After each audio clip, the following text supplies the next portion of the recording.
ಭಾರತ ಮತ್ತೆ ಪಾಕಿಸ್ತಾನದ ಮಧ್ಯೆ ಯುದ್ಧದ ಒಂದು ಭೀತಿ ಶುರುವಾಗಿದೆ. ಯುದ್ಧದ ಕಾರ್ಮೋಡದಲ್ಲಿ ಭಾರತ ಮತ್ತು ಪಾಕಿಸ್ತಾನ ಎರಡು ದೇಶಗಳಿದ್ದಾವೆ. ಇಡೀ ವಿಶ್ವ ಎದುರು ನೋಡ್ತಾ ಇದೆ ಭಾರತ ಮತ್ತು ಪಾಕಿಸ್ತಾನ ನಡುವೆ ಏನಾಗ್ಬೋದು ಅಂತ. ಇನ್ನೇನು ಮಾಕ್ ಡ್ರಿಲ್ ಇನ್ನೊಂದು ಮತ್ತೊಂದು ಎಲ್ಲ ಶುರುವಾಗ್ತಾ ಇದೆ. ಭಾರತ ಸಮರ ಸನ್ನದ್ಧ ಆಗ್ತಿದೆ. ಈ ಹಂತದಲ್ಲಿ ಭಾರತದ ಬಳಿ ಇರೋ ಕ್ಷಿಪಣಿ ಬಲ ಏನು, ಭಾರತಕ್ಕೆ ಯಾವ ರೀತಿಯಾದಂಥ ಯಾವೆಲ್ಲ ಕ್ಷಿಪಣಿಗಳಿದಾವೆ ಭಾರತದ ಬಳಿ ಅಂತ ನೋಡಕ್ ಹೋದ್ರೆ ನಿಜಕ್ಕೂ ಅಚ್ಚರಿಯಾಗುತ್ತೆ ವೀಕ್ಷಕರೇ. ಯಾಕಂದ್ರೆ ಭಾರತ ಕ್ಷಿಪಣಿಯ ಒಂದು ಮಾಲ್ನೇ ಒಳಗೊಂಡಿದೆ. ಅಂದ್ರೆ ನೀವು ಸಾಮಾನ್ಯವಾಗಿ ಯಾವುದೇ ಒಂದು ಮಾಲ್ಗೆ ಹೋದ್ರೆ ಮನೆಗೆ ಬೇಕಾಗೋ ಎಲ್ಲ ಸಾಮಗ್ರಿಗಳು ಸಿಗುತ್ತೆ. ದಿನಸಿಯಿಂದ ಹಿಡಿದು, ಬಟ್ಟೆಯಿಂದ ಹಿಡಿದು, ಗೃಹೋಪಯೋಗಿ ವಸ್ತುಗಳಿಂದ ಹಿಡಿದು, ಎಲೆಕ್ಟ್ರಾನಿಕ್ಸ್ ಇಂದ ಹಿಡಿದು ಎಲ್ಲ ಸಿಗುತ್ತೆ. ಅದೇ ರೀತಿ ಭಾರತದಲ್ಲಿರೋ ಕ್ಷಿಪಣಿಗಳು ಕೂಡ ಬೇರೆ ಬೇರೆ ರೀತಿಯ ಉಪಯೋಗಕ್ಕೆ, ಬೇರೆ ಬೇರೆ ರೀತಿಯ ಟರೈನ್ಗಳಿಗೆ, ಗುಡ್ಡಗಾಡು ಪ್ರದೇಶಕ್ಕೆ, ಒಂದು ಮರುಭೂಮಿಗೆ, ನದಿ ಸಮುದ್ರ ಇರೋಂಥ ಪ್ರದೇಶಕ್ಕೆ, ವಿಮಾನದಲ್ಲಿ ಆರಿಸೋದಕ್ಕೆ, ಸಬ್ಮರೀನಲ್ಲಿ ಆರಿಸೋದಕ್ಕೆ, ಮತ್ತೆ ನೌಕೆಯಲ್ಲಿ ಆರಿಸೋದಕ್ಕೆ, ಭೂಮಿಯಿಂದ ಆರಿಸೋದಕ್ಕೆ, ಜೊತೆಗೆ ಕೇವಲ ಒಂದು ಸಣ್ಣ ಟ್ರಕ್ಕಿಂದ, ಸಣ್ಣ ಒಂದು ಜೀಪಿಂದ ಕೂಡ ಆರಿಸಬಹುದಾದಂಥ ಕ್ಷಿಪಣಿಗಳನ್ನ ಹೊಂದಿದೆ. ಅಷ್ಟೇ ಅಲ್ಲ, ಕೇವಲ ಹೆಗಲ ಮೇಲಿಂದ ಒಂದು ರಾಕೆಟ್ ಲಾಂಚರ್ನ ಮೂಲಕ ಕ್ಷಿಪಣಿ ಆರಿಸೋ ಸಾಮರ್ಥ್ಯನೂ ಭಾರತಕ್ಕಿದೆ. ಯಾವೆಲ್ಲ ಕ್ಷಿಪಣಿಗಳು ಭಾರತದ ಬಳಿ ಇದೆ ಅಂತ ನೋಡಕ್ ಹೋದ್ರೆ ನಿಜಕ್ಕೂ ಅಚ್ಚರಿ ಆಗುತ್ತೆ. ಈ ಪೈಕಿ ನಾವು 10 ಕ್ಷಿಪಣಿಗಳ ಒಂದು ಸಮಗ್ರವಾದ ಒಂದು ನೋಟವನ್ನೇ ನಿಮ್ಮ ಮುಂದೆ ಇವತ್ತು ಇಡಬೇಕು ಅಂತ ಹೊರಟಿದ್ದೀವಿ. ಆ ಪೈಕಿ ಮೊದಲನೇದಾಗಿ ನಾವು ಇವತ್ತು ಖಂಡಾಂತರ ಕ್ಷಿಪಣಿಗಳಿಂದ ಶುರು ಮಾಡೋಣ.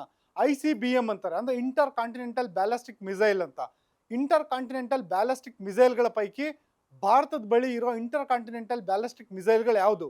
ಈ ಪೈಕಿ ಮೊದಲನೇದಾಗಿ ನೋಡೋದಾದ್ರೆ ಪ್ರಹಾರ್ ಅಂತ ಒಂದು ಇಂಟರ್ ಕಾಂಟಿನೆಂಟಲ್ ಬ್ಯಾಲಿಸ್ಟಿಕ್ ಮಿಸೈಲ್. ಇದನ್ನ ಖಂಡಾಂತರ ಕ್ಷಿಪಣಿ ಅಂತಾರೆ. ಇದು ಭಾರತದ ಪ್ರಪ್ರಥಮ ಒಂದು ಇಂಟರ್ ಕಾಂಟಿನೆಂಟಲ್ ಬ್ಯಾಲಿಸ್ಟಿಕ್ ಮಿಸೈಲ್ ಆಗಿದೆ, ಒಂದು ಖಂಡಾಂತರ ಕ್ಷಿಪಣಿ ಆಗಿದೆ. ಇದರ ವ್ಯಾಪ್ತಿ 200 ಕಿಲೋಮೀಟರ್. ನೀವು ಈ ಒಂದು ಫೋಟೋದಲ್ಲೇ ನೋಡ್ಬೋದು. ಇದು ಒಂದು ಟ್ರಕ್ ಅಲ್ಲಿ ಮೌಂಟೆಡ್ ಆಗಿದೆ. ಈ ಒಂದು ಟ್ರಕ್ ಎಲ್ಲಿ ಬೇಕಾದ್ರೂ ನಿಲ್ಲಿಸ್ಕೊಂಡು, ಆಯಕಟ್ಟಿನ ಸ್ಥಳದಲ್ಲಿ ನಿಲ್ಲಿಸ್ಕೊಂಡು ಟ್ರಕ್ನ ಇದನ್ನ ಆರಿಸ್ಬೋದು. ಇದರ ವ್ಯಾಪ್ತಿ 200 ಕಿಲೋಮೀಟರ್. ಪಾಕಿಸ್ತಾನ ಗಡಿಯಿಂದ ಒಂದು ಲಾಹೋರ್ ಗಡಿಯಲ್ಲಿ ನಿಂತ್ಕೊಂಡು, ಪಾಕಿಸ್ತಾನ ಗಡಿಯಲ್ಲಿ ನಿಂತ್ಕೊಂಡು, ಅಮೃತ್ಸರ ಮತ್ತೆ ಪಾಕಿಸ್ತಾನ ಅಟ್ಟಾರಿ ವಾಘಾ ಬಾರ್ಡರ್ ಏನ್ ಬರುತ್ತೆ ಅಲ್ಲಿ ನಿಂತ್ಕೊಂಡು ಈ ಕ್ಷಿಪಣಿನ ಆರಿಸಿದ್ರೆ ಲಾಹೋರ್ಗೆ ಅತಿ ಸುಲಭವಾಗಿ ತಲುಪುತ್ತೆ. ಅಷ್ಟೇ ಅಲ್ಲ, ಇಸ್ಲಾಮಾಬಾದ್ಗೂ ತಲುಪುವಂತ ಕೆಪಾಸಿಟಿ ಒಂದು ಕ್ಷಿಪಣಿಗಿದೆ. ಇದು ಮೊದಲನೇದಾಗಿರೋಂಥದ್ದು. ಭಾರತದ ಬಳಿ ಪ್ರಹಾರ್ ಒಂದು ಖಂಡಾಂತರ ಕ್ಷಿಪಣಿ ಬಂದ ನಂತರ ಭಾರತ ಡೆವಲಪ್ ಮಾಡಿದ್ದ ಎರಡನೇ ಅತಿ ದೊಡ್ಡ ಖಂಡಾಂತರ ಕ್ಷಿಪಣಿ ಅಂದ್ರೆ ಅದು ಪ್ರಳಯ್ ಖಂಡಾಂತರ ಕ್ಷಿಪಣಿ. ಇದನ್ನು ಕೂಡ ನೀವು ನೋಡ್ಬೋದು. ಇದು ಕೂಡ ಟ್ರಕ್ ಮೌಂಟೆಡ್ ಆಗಿದೆ.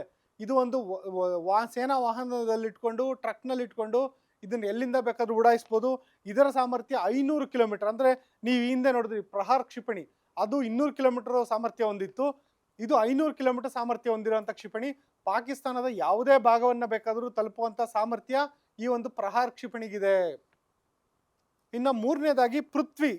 ಈ ಒಂದು ಪೃಥ್ವಿ ಮಿಸೈಲ್ ಏನಿದೆ, ಪೃಥ್ವಿ ಮಿಸೈಲು ಭಾರತದ ಒಂದು ಹೆಮ್ಮೆ ಅಂತ ಹೇಳ್ಬೋದು. ಅಬ್ದುಲ್ ಕಲಾಂ ಅವರು ಏನೊಂದು ಕ್ಷಿಪಣಿಗಳ ಜನಕ ಅಂತ ಕರೀತಾರೆ. ಅಬ್ದುಲ್ ಕಲಾಂ ಅವರು ಒಂದು ಇಸ್ರೋದಲ್ಲಿದ್ದ ಕಾಲಘಟ್ಟದಿಂದ ತಯಾರಾಗಿ ಬಂದಂತ ಕ್ಷಿಪಣಿ ಇದು. ಪೃಥ್ವಿ 1, 2, 3 3 ಸೀರೀಸ್ ನಲ್ಲಿದೆ. ಈ ಒಂದು 3 ಸೀರೀಸ್ ನಲ್ಲಿ ಪೃಥ್ವಿ 3 ಏನಿದೆ ಅದರ ವ್ಯಾಪ್ತಿ 750 ಕಿಲೋಮೀಟರ್ ವ್ಯಾಪ್ತಿ ಇದೆ. ಮತ್ತೆ ಈ ಪೃಥ್ವಿ ಏನಿದೆ ಇದು ಭಾರತದ ಪ್ರಪ್ರಥಮ ಅಣ್ವಸ್ತ್ರ ಸಿಡಿತಲೆ ಹೊತ್ತೊಯ್ಯುವಂತ ಸಾಮರ್ಥ್ಯ ಇರುವಂತ ಕ್ಷಿಪಣಿ. ಈ ಮೊದಲು ನಾನು ನಿಮ್ಗೆ ಹೇಳಿದಂತ ಪ್ರಹಾರ್ ಮತ್ತೆ ಪ್ರಳಯ್ ಏನಿತ್ತು ಅದು ಕನ್ವೆನ್ಷನಲ್ ವಾರೆಡ್, ಅಂದ್ರೆ ಒಂದು ಸಾಮಾನ್ಯ ಸ್ಫೋಟಗಳನ್ನ ಹೊತ್ತೊಯ್ಯುವಂತ ಸಾಮರ್ಥ್ಯ ಇತ್ತು. ಆದ್ರೆ ಪೃಥ್ವಿ ಒಂದು ಸರಣಿಯ ಒಂದು ಕ್ಷಿಪಣಿ ಏನಿದೆ ಇದು ಅಣ್ವಸ್ತ್ರ ಸಿಡಿತಲೆಯನ್ನು ಹೊತ್ತೊಯ್ಯಬಲ್ಲದು. ಇದರ ಸಾಮರ್ಥ್ಯ, ಗರಿಷ್ಠ ಸಾಮರ್ಥ್ಯ 750 ಕಿಲೋಮೀಟರ್. ನೀವು ಕೇಳ್ಬೋದು ಗರಿಷ್ಠ ಸಾಮರ್ಥ್ಯ 750 ಕಿಲೋಮೀಟರ್ ಅನ್ನೋದಾದ್ರೆ ಎಷ್ಟು ಅಂತ. ನಿಮ್ಗೆ ಹೇಳ್ತಾರೆ ನಿಮ್ಮ ಕಾರ್ ಎಷ್ಟು ಕಿಲೋಮೀಟರ್ ಸ್ಪೀಡ್ ಓಡುತ್ತೆ ಅಂದ್ರೆ ಓಡುತ್ತೆ ಮ್ಯಾಕ್ಸಿಮಮ್ 160, 170 ಅಂತ. ಆದ್ರೆ ನೀವು ಸಾಮಾನ್ಯವಾಗಿ ಎಷ್ಟು ಓಡಿಸ್ತೀರಾ? 100, 120, 130. ಅದೇ ರೀತಿ ಇದು 750 ಗರಿಷ್ಠ ಮಿತಿ. ಅಂದ್ರೆ ಇದು 500, 600 ಹಂತದಲ್ಲಿ 600 ಕಿಲೋಮೀಟರ್ ವ್ಯಾಪ್ತಿನಲ್ಲಿ ಹೋಗ್ಬೋದಾದಂಥ ಕ್ಷಿಪಣಿ ಇದು. ಇದಾದ ನಂತರ ಭಾರತ ಅಭಿವೃದ್ಧಿ ಪಡಿಸಕ್ಕೆ ಶುರು ಮಾಡಿದ್ದು ಅಗ್ನಿ ಸರಣಿಯ ಕ್ಷಿಪಣಿಗಳನ್ನ ನಾನು ನಿಮ್ಗೆ ಹೇಳೋದಾದ್ರೆ ಅಗ್ನಿ ಮಿಸೈಲ್. ಇದು ಭಾರತದ ಮತ್ತೊಂದು ಹೆಮ್ಮೆಯ ಕ್ಷಿಪಣಿ ಸರಣಿ ಅಂತ ಹೇಳ್ಬೋದು. ಅಗ್ನಿ 1 ರಿಂದ ಅಗ್ನಿ 6ರವರೆಗೂ, ಅಂದ್ರೆ 1000, 2000, 3000, 4000, 5000 ಹಂಗೆ ಇದರ ವ್ಯಾಪ್ತಿ ವಿಸ್ತಾರ ಆಗ್ತಾನೇ ಬರ್ತಾ ಇದೆ.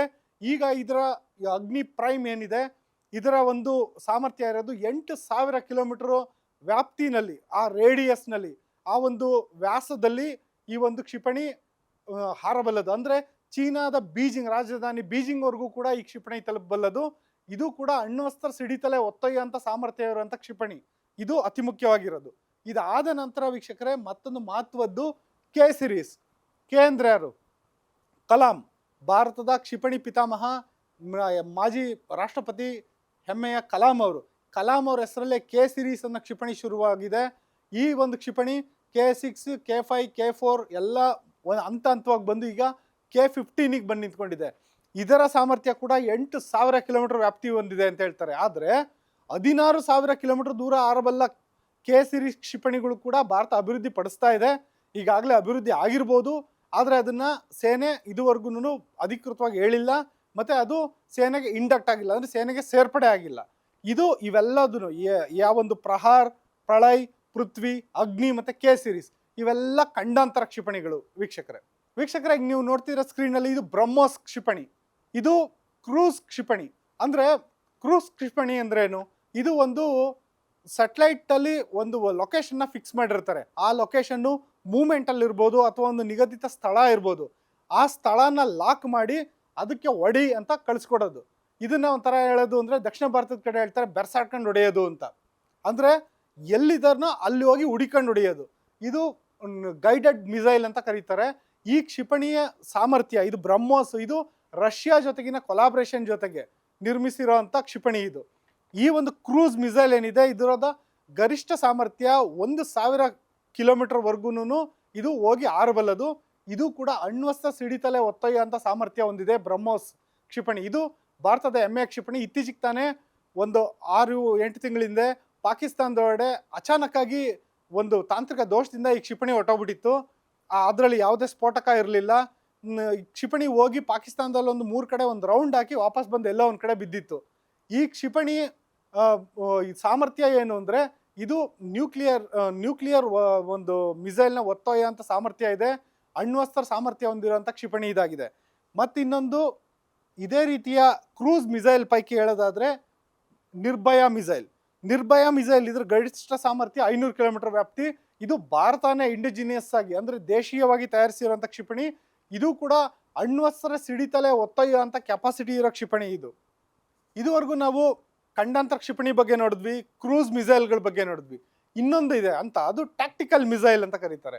ಅಂದರೆ ಯಾವುದೇ ಒಂದು ನಿರ್ದಿಷ್ಟ ಗುರಿಯನ್ನ ತಲುಪಿ ಒಂದು ನಿರ್ದಿಷ್ಟ ವಸ್ತು ಅಥವಾ ವಿಷಯವನ್ನ ಅದು ಭೇದಿಸುವಂಥ ಸಾಮರ್ಥ್ಯ ಹೊಂದಿರುವಂಥ ಕ್ಷಿಪಣಿ. ಆ ಪೈಕಿ ಹೇಳ್ಬೇಕಂದ್ರೆ ಸಾಮಾನ್ಯವಾಗಿ ಹೇಳ್ತಾರೆ ನಾಗ ಹೋಗಿ ಕುಟುಕ್ಬಿಟ್ಟು ಬರ್ತಾನೆ ಅಂತ. ಅಂದ್ರೆ ನಾಗರಾವ್ನಷ್ಟೇ ಪ್ರಬಲವಾಗಿರೋವಂಥದ್ದು ಇದು. ಟ್ಯಾಂಕರ್ನ ಹೊಡೆದುಡಿಸುವಂಥ ಸಾಮರ್ಥ್ಯ ಹೊಂದಿರೋದು. ಇತ್ತೀಚೆಗೆ ನೀವು ರಷ್ಯಾ ಉಕ್ರೇನ್ ಯುದ್ಧದಲ್ಲಿ ನೋಡಿರ್ಬೋದು, ರಷ್ಯಾದ ಸಾವಿರಾರು ಟ್ಯಾಂಕ್ಗಳನ್ನ ಉಕ್ರೇನ್ನ ಕ್ಷಿಪಣಿಗಳು ಹೊಡೆದುಡಿಸಿದ್ವು. ಅಂದ್ರೆ ಅಮೆರಿಕ ಆ ಕ್ಷಿಪಣಿಗಳನ್ನ ಉಕ್ರೇನಿಗೆ ಕೊಟ್ಟಿತ್ತು. ಈ ನಾಗ್ ಕ್ಷಿಪಣಿಯ ಸಾಮರ್ಥ್ಯ ಇರೋದು 20 ಕಿಲೋಮೀಟರ್ ವ್ಯಾಪ್ತಿ. ಅಂದ್ರೆ ಈ ಒಂದು ಕ್ಷಿಪಣಿನ ಆರ್ಬಿಟ್ರೆ 20 ಕಿಲೋಮೀಟರ್ ವ್ಯಾಪ್ತಿಯೊಳಗಡೆ ಯಾವುದೇ ಒಂದು ನಿರ್ದಿಷ್ಟ ಟ್ಯಾಂಕರ್ನ, ಶತ್ರು ದೇಶದ ಟ್ಯಾಂಕರ್ನ ಹೋಗಿ ಹೊಡೆದುಳಿಸುವಂಥ ಸಾಮರ್ಥ್ಯವನ್ನ ಈ ನಾಗ್ ಕ್ಷಿಪಣಿ ಹೊಂದಿದೆ. ನಾಗ್ ಕ್ಷಿಪಣಿ ರೀತಿಯಲ್ಲೇ ನಾಗ್ ಅಂತ ಏನೋ ಒಂದು ಕ್ಷಿಪಣಿ ಇದೆ, ಅದರ ರೀತಿಯಲ್ಲೇ ಮತ್ತೊಂದು ಕ್ಷಿಪಣಿ ಅಮೋಘ್ ಕ್ಷಿಪಣಿ. ಇದರ ಸಾಮರ್ಥ್ಯ ಒಂದು 3 ಕಿಲೋಮೀಟರ್, ಕೇವಲ 3 ಕಿಲೋಮೀಟರ್ ವ್ಯಾಪ್ತಿಯಲ್ಲಿ ಮಾತ್ರ ಇದು ಹೋಗಬಲ್ಲದು. ಇದು ಯುದ್ಧದಲ್ಲಿ ಅತ್ಯಂತ ನಿರ್ಣಾಯಕ ಪಾತ್ರ ವಹಿಸುತ್ತೆ. ಟ್ಯಾಂಕರ್ಗಳು ಹತ್ರ ಬರ್ತಾ ಇದ್ದಾವೆ ಅಂದಂಥ ಸಂದರ್ಭದಲ್ಲಿ ಶತ್ರು ದೇಶದ ಟ್ಯಾಂಕರ್ಗಳನ್ನ ನಾಶ ಮಾಡುವಂಥ ಸಾಮರ್ಥ್ಯ ಈ ಅಮೋಘ್ ಕ್ಷಿಪಣಿಗಿದೆ. ವೀಕ್ಷಕರ, ಇದುವರೆಗೂ ನಾವು ನೋಡಿದ್ದು ವಿಧವಾದ ಒಂದು ಉಪಯೋಗಕ್ಕೆ ಬರುವಂಥ ಮಿಸೈಲ್ಗಳು. ಅದೇ ರೀತಿ ಈಗ ಕೆಲವೊಂದು ಕ್ಷಿಪಣಿಗಳಿದ್ದಾವೆ, ಇವನ್ನ ಸೇನೆ ಒಂದು ನಿರ್ದಿಷ್ಟ ಉದ್ದೇಶಕ್ಕೋಸ್ಕರ ಅಂದರೆ ಯುದ್ಧದ ಸಂದರ್ಭದಲ್ಲಿ ತುರ್ತು ಉದ್ದೇಶಗಳಿಗೆ ಅಂತ ಹೇಳ್ಬಿಟ್ಟು ತನ್ನ ಒಂದು ಅಗತ್ಯತೆಗೆ ತಕ್ಕಂಗೆ DRDO ಮೂಲಕ ರೂಪಿಸಿರುವಂಥ ಕ್ಷಿಪಣಿಗಳು. ಆ ಪೈಕಿ ಹೇಳೋದಾದ್ರೆ ಮೊದಲು ಅಸ್ತ್ರ ಮಾರ್ಕ್ 3 ಕ್ಷಿಪಣಿ. ಇದರ ಒಂದು ಅಸ್ತ್ರ ಸರಣಿಯಲ್ಲಿ ಅಸ್ತ್ರ 1, ಅಸ್ತ್ರ 2, ಅಸ್ತ್ರ 3 ಅಂತ ಹೇಳ್ಬಿಟ್ಟು ಹಲವು ರೀತಿಯಾದಂಥ ಕ್ಷಿಪಣಿಗಳನ್ನ ತಯಾರು ಮಾಡಿದ್ದಾರೆ. ಇದರ ಒಂದು ಗರಿಷ್ಠ ಒಂದು ಸಾಮರ್ಥ್ಯ 350 ಕಿಲೋಮೀಟರ್ ವರೆಗೂ ಹೋಗಬಲ್ಲದು. ಈ ಅಸ್ತ್ರ ಕ್ಷಿಪಣಿ ಏನಿದೆ ಇದು ಆಗಸದಿಂದ ಆಗಸಕ್ಕೆ, ಅಂದ್ರೆ ಇದನ್ನ ವಿಮಾನದಲ್ಲಿ ಮೌಂಟ್ ಮಾಡಲಾಗಿರುತ್ತೆ. ವಿಮಾನದಲ್ಲಿ ಆರ್ಬಿಟ್ಟು ವಿಮಾನದ ಮೂಲಕ ಮತ್ತೊಂದು ಯುದ್ಧ ವಿಮಾನವನ್ನ ಅಥವಾ ಮತ್ತೊಂದು ಡ್ರೋನ್ ಅನ್ನ ಹೊಡೆದುಳಿಸುವಂತ ಸಾಮರ್ಥ್ಯ ಹೊಂದಿರುವಂತ ಕ್ಷಿಪಣಿ ಇದು. ಇದನ್ನ ಯುದ್ಧ ವಿಮಾನಗಳಲ್ಲಿ ಅಳವಡಿಸಲಾಗಿರುತ್ತೆ. ಇದು ಯುದ್ಧ ವಿಮಾನಗಳಿಂದ ಆರ್ಬಿಡುವಂತ ಕ್ಷಿಪಣಿ ಆಗಿರುತ್ತೆ. ವೀಕ್ಷಕರೇ, ನೀವು ಇವಾಗ ಏನ್ ನೋಡ್ತಿದ್ದೀರಾ, ಇದು ರುದ್ರ ಮಾರ್ಕ್ 2 ಕ್ಷಿಪಣಿ. ಅಂದ್ರೆ ರುದ್ರ ಸರಣಿಯಲ್ಲಿ ರುದ್ರ 1, ರುದ್ರ 2, ರುದ್ರ 3 ಅಂತ ಹಲವು ರೀತಿಯ ಕ್ಷಿಪಣಿಗಳಿದಾವೆ. ಆ ಪೈಕಿ ಇದು ರುದ್ರ M2 ಇವಾಗ ನೀವು ನೋಡ್ತಿರೋದು. ಈ ಸರಣಿಯ ಕ್ಷಿಪಣಿಗಳು ಗರಿಷ್ಠ 550 ಕಿಲೋಮೀಟರ್ ವ್ಯಾಪ್ತಿಯನ್ನು ಹೊಂದಿದೆ. ಅಂದರೆ ಇಲ್ಲಿಂದ ಬಿಟ್ರೆ 550 ಕಿಲೋಮೀಟರ್ ದೂರದಲ್ಲಿರೋ ಗುರಿಯನ್ನು ಭೇದಿಸಬಲ್ಲದು. ಈ ಕ್ಷಿಪಣಿಗಳು ಆಗಸದಿಂದ ಭೂಮಿಗೆ, ಅಂದರೆ ಯುದ್ಧ ವಿಮಾನದಲ್ಲೇ ಅಳವಡಿಸಲಾಗಿರುತ್ತೆ. ಇದನ್ನ ನೋಡಿ, ಇದನ್ನು ಕಾಣ್ಬೋದು, IAF ಅಂತ ಬರೆದಿದ್ದಾರೆ, ಇಂಡಿಯನ್ ಏರ್ಫೋರ್ಸ್ಗೋಸ್ಕರ ನಿರ್ಮಿಸಲಾಗಿರೋ ರುದ್ರ ಮಾರ್ಕ್ 2 ಕ್ಷಿಪಣಿ. ಈ ಕ್ಷಿಪಣಿಯನ್ನ ಯುದ್ಧ ವಿಮಾನದಿಂದ ಭೂಮಿಯಲ್ಲಿರೋ ನಿರ್ದಿಷ್ಟ ಗುರಿಗೆ, ಅಂದರೆ ನೀವು ಲಾಸ್ಟ್ ಟೈಮು ಏರ್ ಸ್ಟ್ರೈಕ್ ನೋಡಿರ್ಬೋದು, ಒಂದು ನಿರ್ದಿಷ್ಟವಾದಂಥ ಪಾಕಿಸ್ತಾನದಲ್ಲಿ ಯಾವುದೋ ಒಂದು ನಿರ್ದಿಷ್ಟವಾದ ಕಟ್ಟಡ, ಆ ಕಟ್ಟಡವನ್ನು ಗುರಿಯಾಗಿಸಿ ಈ ಒಂದು ಯುದ್ಧ ವಿಮಾನ ಈ ಒಂದು ಕ್ಷಿಪಣಿನ ಬಿಟ್ಟಿದ ತಕ್ಷಣ ಅದು ಕರೆಕ್ಟಾಗಿ ಹೋಗಿ ಗೈಡೆಡ್ ಮಿಸೈಲ್ ಕರೆಕ್ಟಾಗಿ ಆ ಗುರಿಯನ್ನು ಕರೆಕ್ಟಾಗಿ ಭೇದಿಸುತ್ತೆ. ಇದು ರುದ್ರ ಕ್ಷಿಪಣಿ. ಮತ್ತೊಂದು ಕ್ಷಿಪಣಿ ಇದು ನೋಡ್ತಾ ಇದ್ದೀರಾ ನೀವು, ತ್ರಿಶೂಲ್ ಕ್ಷಿಪಣಿ. ಇದು ಈ ತ್ರಿಶೂಲ್ ಕ್ಷಿಪಣಿ, ಈ ಸರಣಿಯಲ್ಲಿ ಹಲವು ಕ್ಷಿಪಣಿಗಳಿದ್ದಾವೆ. ನಾನು ನಿಮ್ಗೆ ಒಂದೊಂದಾಗಿ ಹೇಳ್ತಾ ಹೋಗ್ತೀನಿ. ಆ ಪೈಕಿ ಮೊದಲನೇದು ತ್ರಿಶೂಲ್. ಇವು ಭೂಮಿಯಿಂದ ಆಗಸಕ್ಕೆ ಚಿಮ್ಮೋ ಕ್ಷಿಪಣಿಗಳು. ಈ ಭೂಮಿಯಿಂದ ಆಗಸಕ್ಕೆ ಚಿಮ್ಮೋ ಕ್ಷಿಪಣಿಗಳಿದಾವಲ್ಲ, ಇದ್ರ ಸ್ಪೆಷಾಲಿಟಿ ಏನಂದ್ರೆ, ನಾವು ಸಾಮಾನ್ಯವಾಗಿ ನೋಡ್ತೀವಿ ಸತೀಶ್ ಧವನ್ ಬಾಹ್ಯಾಕಾಶ ಕೇಂದ್ರ ಇದೆ ಒಡಿಶಾದಲ್ಲಿ, ಅಥವಾ ಕೇರಳದಲ್ಲೆಲ್ಲೋ ಒಂದು ಉಡ್ಡಯನ ಕೇಂದ್ರ ಇದೆ, ಮತ್ತೆಲ್ಲೋ ಇದೆ. ಇಲ್ಲವೇ ಇಲ್ಲ. ಇದಕ್ಕೆ ಯಾವುದಕ್ಕೂ ಉಡ್ಡಯನ ಕೇಂದ್ರ ಯಾವುದು ಬೇಕಾಗಿಲ್ಲ.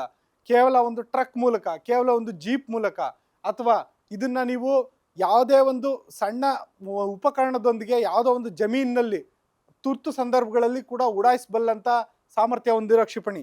ಈ ತ್ರಿಶೂಲ್ ರೀತಿಯಲ್ಲೇನೆ ಹಲವು ಕ್ಷಿಪಣಿಗಳಿದಾವೆ. ಅದರಲ್ಲಿ ಮತ್ತೊಂದನೇದು ಆಕಾಶ್ ಕ್ಷಿಪಣಿ. ಇದನ್ನ ಕೂಡ ಕೇಳಿರ್ಬೋದು. ಇದು ಕೂಡ ಸೇಮ್ ಅದೇ ರೀತಿಯಾದಂಥ ಸಾಮರ್ಥ್ಯ ಹೊಂದಿರೋದು. ಈ ಕ್ಷಿಪಣಿಗಳು ಶತ್ರು ಸೈನ್ಯದ ಮೇಲೆ ದಾಳಿ ಮಾಡೋ ಸಂದರ್ಭದಲ್ಲಿ, ನಿಖರವಾಗಿ ಶತ್ರುಗಳ ಮೂವ್ಮೆಂಟ್ ಗೊತ್ತಿರೋಂಥ ಸಂದರ್ಭದಲ್ಲಿ ನಿರ್ದಿಷ್ಟ ದಾಳಿ ಮಾಡೋದಕ್ಕೆ ಇವೆಲ್ಲ ಬಳಕೆ ಆಗ್ತವೆ. ಅದೇ ರೀತಿ ಮತ್ತೊಂದು ಕ್ಷಿಪಣಿ ಇದೆ, ಮೈತ್ರಿ ಕ್ಷಿಪಣಿ. ಇದು ಕೂಡ ನೀವು ನೋಡಿರ್ಬೋದು. ನೋಡಿ, ಈ ಕ್ಷಿಪಣಿಯನ್ನು ಬಿಡ್ತಿರೋದು ಕೂಡ ಯಾವುದೇ ಒಂದು ಉಡ್ಡಯನ ಕೇಂದ್ರದಿಂದಲ್ಲ, ಜಸ್ಟ್ ಒಂದು ಸೇನಾ ವಾಹನದಿಂದ ಇದನ್ನ ಉಡಾಯಿಸಬಲ್ಲಂಥ ಸಾಮರ್ಥ್ಯ ಇದೆ. ಇದಾದ ನಂತರ ಇರೋದು ಬರಾಕ್ ಕ್ಷಿಪಣಿ. ಇದನ್ನು ಕೂಡ ನೋಡಿ, ಇದೊಂದು ವಾಹನ, ಸೇನಾ ವಾಹನದ ಮೂಲಕ ಇದನ್ನ ಉಡಾಯಿಸಬಲ್ಲಂಥ ಸಾಮರ್ಥ್ಯ ಇದೆ. ಇದರ ಡಿಸೈನ್ ಕೂಡ ಅತ್ಯದ್ಭುತವಾಗಿದೆ. ಪ್ರಾಜೆಕ್ಟ್ ಕುಶ. ಈ ಪ್ರಾಜೆಕ್ಟ್ ಕುಶದಲ್ಲಿ ಹಲವು ರೀತಿಯಾದಂಥ ಕ್ಷಿಪಣಿಗಳನ್ನ ಅಭಿವೃದ್ಧಿಪಡಿಸಲಾಗಿದೆ. M1, M2, M3 ಅಂತ ಹೇಳ್ಬಿಟ್ಟು. ಆ ಪೈಕಿ M3 ಏನಿದೆ, ಇದು 400 ಕಿಲೋಮೀಟರ್ ವ್ಯಾಪ್ತಿವರೆಗೆ ಹೋಗಬಲ್ಲದು. ಅಂದರೆ M1 ಕೇವಲ 300 ಕಿಲೋಮೀಟರ್, 30 ಕಿಲೋಮೀಟರು, 40 ಕಿಲೋಮೀಟರ್, 50 ಕಿಲೋಮೀಟರ್, ಹಂಗೆ ಅದ್ರ ವ್ಯಾಪ್ತಿ ಹೆಚ್ಚಾಗ್ತಾ ಇದು 300 ಕಿಲೋಮೀಟರಿಂದ 400 ಕಿಲೋಮೀಟರ್ವರೆಗೆ ತಲುಪಬಲ್ಲಂಥ ಸಾಮರ್ಥ್ಯಗಳನ್ನು ಹೊಂದಿದ್ದಾವೆ. ಈ ಎಲ್ಲ ಕ್ಷಿಪಣಿಗಳೇನಿದೆ, ಇದು ಸೇನೆಯ ಆ ಕ್ಷಣದ ಉದ್ದೇಶಗಳಿಗೆ ಬಳಕೆ ಆಗುತ್ತೆ. ಕೇವಲ ಭೂಸೇನೆ ಮಾತ್ರ ಅಲ್ಲ, ವಾಯುಸೇನೆ ಮತ್ತು ನೌಕಾದಳ ಎಲ್ಲ ಸೇನೆಯ ನಿರ್ದಿಷ್ಟ ಉದ್ದೇಶಗಳಿಗೆ ಬಳಕೆ ಆಗುತ್ತೆ.